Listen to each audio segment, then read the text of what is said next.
भवानीपुर में बीजेपी के पास खोने को कुछ नहीं है, लेकिन ममता बनर्जी के पास तो बहुत कुछ है। जीती तो सीएम की कुर्सी और हारी तो दिल्ली में बैठने का खतरा है। यही वजह है कि ममता बनर्जी पहले से ही टीएमसी संसदीय बोर्ड की चेयरपर्सन बन बैठी हैं।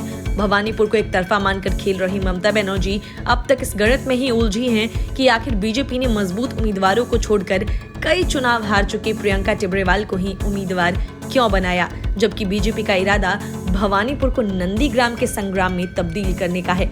अब तक चुनावी सभाओं में पीएम मोदी और अमित शाह को बाहरी बताकर खारिज करने वाली ममता बनर्जी प्रियंका टिब्रेवाल को लेकर खामोश है।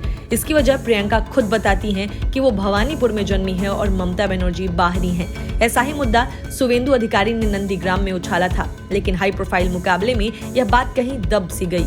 अब बीजेपी उसी बात को नए सिरे से परवान चढ़ाएगी और प्रियंका टिब्रेवाल ममता बनर्जी को उकसाएंगी।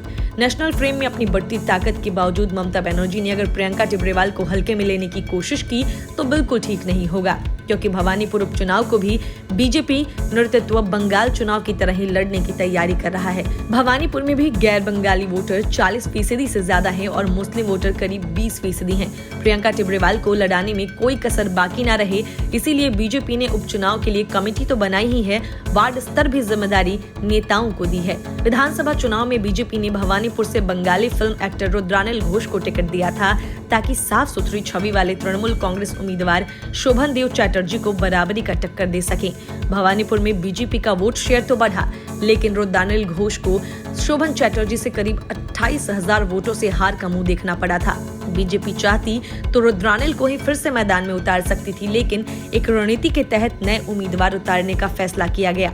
ममता बनर्जी के खिलाफ बीजेपी उम्मीदवार बनाए जाने पर प्रियंका टिब्रेवाल का कहना है कि मेरी लड़ाई किसी व्यक्ति के खिलाफ नहीं है, बल्कि अन्याय के खिलाफ है। ये लड़ाई बंगाल के लोगों को बचाने के लिए है। ये लड़ाई उस पर्सन के खिलाफ है जो चुनावी हिंसा के दौरान खामोश रहा। चुनावी मुद्दे का जिक्र करते हुए प्रियंका टिब्रेवाल ने कहा कि मेरा मुद्दा रहेगा, लोकतंत्र में लोगों को बचाना जरूरी है। पश्चिम बंगाल में ये नहीं हो सकता कि किसी एक की दादागिरी चले।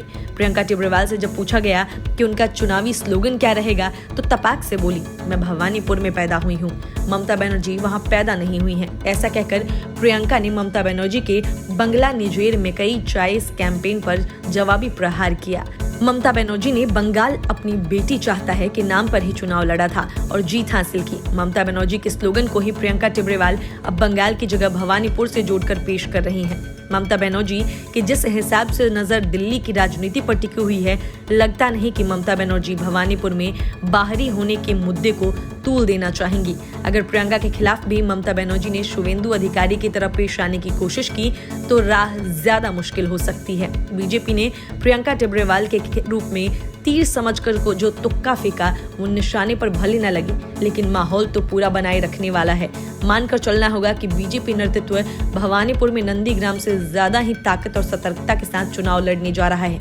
ऐसे में ममता बनर्जी को हर कदम पर ये जरूर याद रखना ही होगा कि सावधानी हटी और दुर्घटना घटी। Bureau report, news of India.